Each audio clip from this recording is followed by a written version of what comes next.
O Salmo 73 é um salmo que me chama muita atenção. É um salmo realista que se encaixa, como toda a Bíblia, nas nossas vidas. Eu quero ler primeiro os 5 primeiros versículos para a gente poder mergulhar um pouco no que esse salmo nos ensina. Verdadeiramente bom é Deus para com Israel, para com os limpos de coração. Quanto a mim, os meus pés quase que se desviaram. Pouco faltou para que escorregasse os meus passos, pois eu tinha inveja dos soberbos ao ver a prosperidade dos ímpios, que não há apertos na sua morte, mas firme está a sua força. Não se acham em trabalhos como outra gente, nem são afligidos como outros homens. Asaf, ele faz uma oração para Deus e ele começa a dizer, olha, quanto a mim, os meus pés quase se desviaram.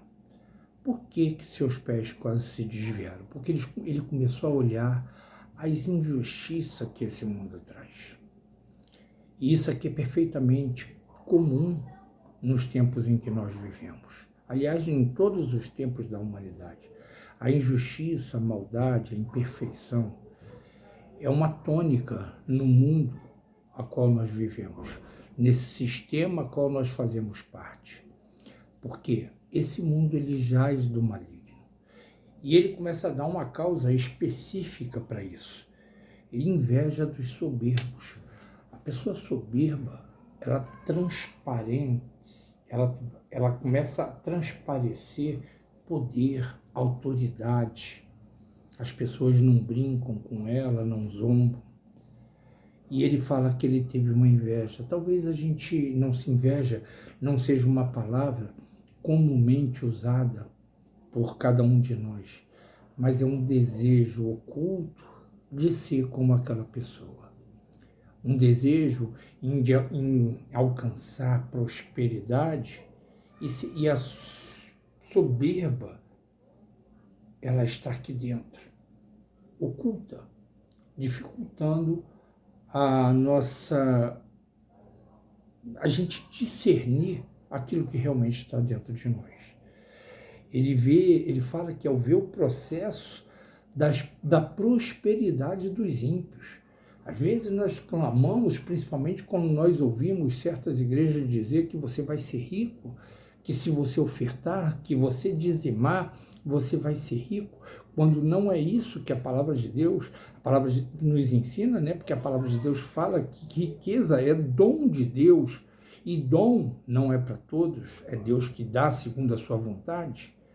E quando nós buscamos com zelo, e às vezes há muitos homens justos diante de Deus que trabalham afinco todos os dias e não alcança, mas jamais vai lhe faltar algo, porque isso sim é promessa de Deus. E aí ele continua dizendo, porque não há apertos na sua morte, mas firme está a sua força. Tu vê a pessoa cometendo todo tipo de maldade, todo tipo de erro, e transparecendo uma força, um poder, uma autoridade, menosprezando aqueles que são menores, que não têm a mesma prosperidade, o mesmo valor de dinheiro, não se acham em trabalhos com outra gente, não são afligidos quanto a outros homens. Eu confesso para você que uma das coisas que mais me entristecia e me causava curiosidade é essa última parte. Não são afligidos como outros homens. Às vezes, eu comecei a observar que quando eu errava, uma consequência para mim era muito mais rigorosa do que alguns homens que eu via cometendo erros 1000 vezes piores. Até um dia eu entender que aquele que é santo, aquele que é separado de Deus, a consequência vai ser maior porque nós temos que ser provados no fogo. É nas lutas, nas dificuldades.